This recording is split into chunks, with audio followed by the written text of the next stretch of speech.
Okay, so we're finishing up from yesterday as we were talking, and when they get to Jerusalem, the wise men get to Jerusalem. Remember, they were from the Parthian Empire, the enemies, Cold War enemies of Rome. They get there, and you know, if all of a sudden in your little bitty tiny town in wherever state you're from, a bunch of Russian oligarchs show up and is like, "Hey, where's the descendant of George Washington?" You'd be like, "Uh, what? Who are you? Where are you? There is George Washington's this whatever." You'd be kind of freaked out a little bit. Well, that's exactly what happened. They got to the wise men, the kings in the Parthian Empire get to Jerusalem, and they came with an entourage. It wasn't just. Well, they're not alone. No. Yeah, they're lots and lots of treasures and soldiers and musicians and all the things that. Yeah, this is not just all the things that a king, multiple kings, would have with them. This is not just we three kings and glory and. No, it's not just three guys and their camels. This is like a lot. A huge number of people. They pull up to Jerusalem, and Jerusalem was a little bit abuzz with holy cow, these guys just pulled up. So they get there. The king of the Jews, Herod, interrogated us and said, "What is this that attends you? Why are you here?"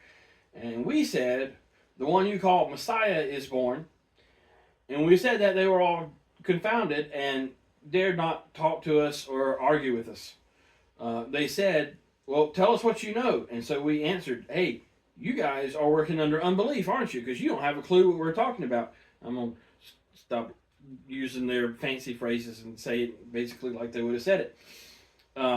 You follow your own heedless counsel. You don't believe us. Hey, Messiah, the Son of the Most High, is born. He's the one that's going to change the whole world. And obviously, you guys are not happy to hear this. Basically, because none of you know what's going on. Basically, the foreigners believe more in the prophecies of a foreign Messiah than the home place of the Messiah. Yeah, so that like all these folks in Jerusalem were started giving gifts to the wise men and saying, "Hey, go away! Don't talk about this. Shh. You're going to bring down like Rome on top of our heads. Just here's some presents. Go away. Go do your Parthian thing back there." And they're like, "No, we've come to give gifts to the Son of the King of Heaven. You're not pushing us off that easy. No, we've brought gift to him. We're not going to take your bribes. We're not going to conceal things that divinity and the stars in heaven have told us. We're not walking away that fast." Let's see. After many considerations on us, they gave the matter up. The king of Judea, so Herod, sent for us, had some conversation with us, asked us a bunch of questions. We acted in the same manner until he was thoroughly enraged at our replies.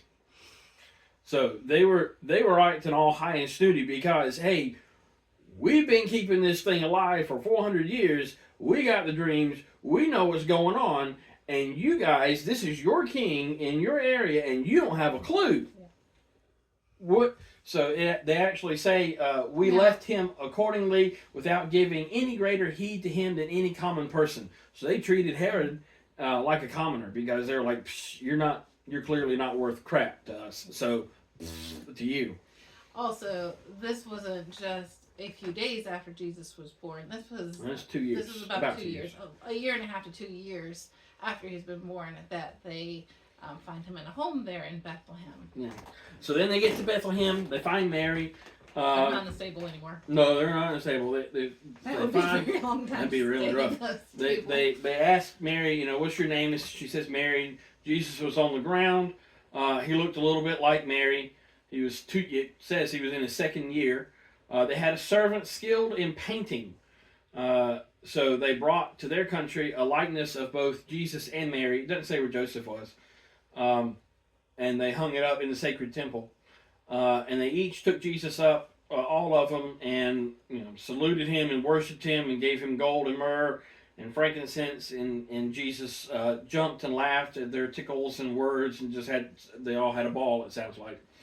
And then they said goodbye. They went back to where they were staying, and then an angel came and said, get out of here. Herod is going to try to trick you. So they left. And that's the nativity story from the wise men's point of view. Yeah. According to, who did I say yesterday? Justice Augustine, I can't remember now. Yeah, Julius Africanus. Yeah.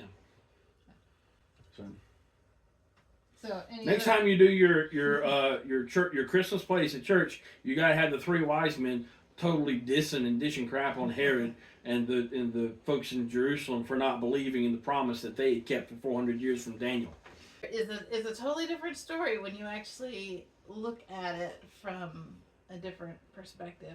It's still obviously this is still keeping with the Bible stories that we are given in the Gospels, but it gives even a fuller picture in the background. Every time you get the background, it just gives more and more layers, and it always confirms the Bible. Every time, it just keeps confirming and confirming and confirming. I mean, all the details that was there. It gives more depth from other different sources that we have in the scriptures, as well as outside sources that all collaborate and not collaborate, but they work together to tell the story of Jesus' birth and so much more in scriptures, actually. Reveal more. Reveal more. That's the word. Thank you. There's 2 words. 2 words. But it works. All right, so stay tuned. There may be some other little tidbits, or maybe we'll just enjoy the rest of the holidays. We'll keep thinking of words. We'll see what else we get prompted on to share about the Christmas story at different points.